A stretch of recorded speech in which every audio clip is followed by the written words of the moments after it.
Hi అండి అందరికీ. ఇప్పుడు రేషన్ బియ్యం తీసుకొని శుభ్రంగా కడుక్కున్నానండి. రేషన్ బియ్యం అయితే మెదుగా ఉంటుందండి పిండి. ఒక స్పూన్ మెంతి పిండి వేసుకున్నానండి. మెంతులైనా వేసుకోవచ్చండి. ఇప్పుడు పుల్ల మజ్జిగ పోసుకున్నానండి. మజ్జిగ మిగిలినవి ఉంటాయి కదండి, మిగిలిన మజ్జిగ పోసుకున్నానండి.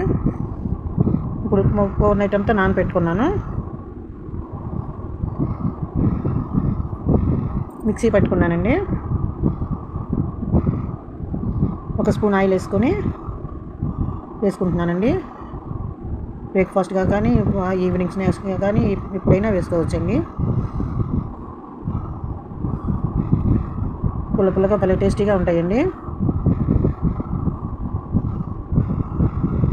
ఈ దోశలు తింటే మామూలు దోశలు కూడా పనికిరావండి. పుల్లగా టేస్టీగా భలే ఉంటాయండి. అల్లం, పచ్చిమిర్చి, ఆనియన్ తరుగు వేసుకున్నానండి. పసుపు, సోడా ఉప్పు వేసుకున్నాను. లైక్ చేయండి, షేర్ చేయండి, సబ్స్క్రైబ్ చేయండి. చూడండి ఇప్పుడు కలర్ ఎంత బాగా వచ్చిందో. వీడియో నచ్చితే కామెంట్ పెట్టండి.